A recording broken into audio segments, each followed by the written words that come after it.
আমরা অনেকেই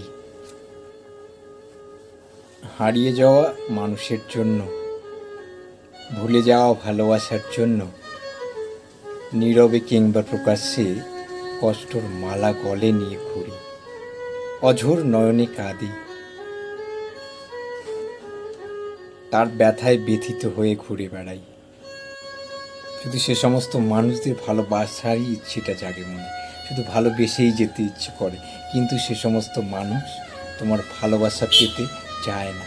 অতএব তারপরেও আমরা সে সমস্ত মানুষদের ভালোবাসতে চাই, আর যত বেশি সে সমস্ত মানুষদের ভালোবাসতে যাই তত বেশি শুধু ব্যথা বেদনা কষ্ট, তাছাড়া আর কিছু পাই না।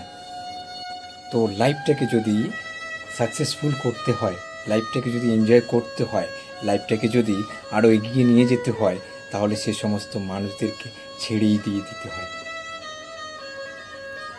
এই কথাটা মাথায় রাখতে হবে যে আমরা যেমন কাউকে চাই, সেরকম প্রত্যেকটি মানুষকেই কেউ না কেউ তার জীবনের থেকেও বেশি ভালোবেসে আগলে রাখতে চায়।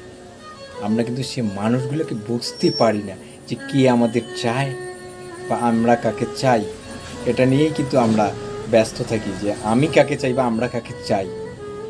আসলে মাঝে মাঝে ভাবতে হবে যে আমায় কে চায়, আমায় কে ভালো রাখতে চায়, আমাকে কে ভালোবেসে আগলে রাখতে চায়, আমায় নিয়ে কে ভাবে। তাহলে সে সমস্ত মানুষদের নিয়ে যদি আমরা একটু ভাবি, তাহলে হয়তো এত কষ্ট হতো না বা হবে না। কারণটা, আমরা শুধু যাকে ভালোবাসি তার কথাই ভেবে যাই, যাকে মিস করি তার কথাই ভেবে যাই। একটা বড় ভাবি না যে আমি কার কাছে আপন, আমায় কে আপন ভাবে, আমায় কে আপন করে নিয়েছে। যদি তাদের কথা ভাবতাম, তাহলে সত্যি লাইফে অনেক কষ্ট ব্যথা বেদনা থেকে মুক্তি পাওয়া যেত। সেটাই মাথায় রাখতে হবে। শুধু ভালোবাসার মানুষকে খুঁজলে হবে না, তোমায় কে ভালোবাসে সেটাও বুঝতে হবে।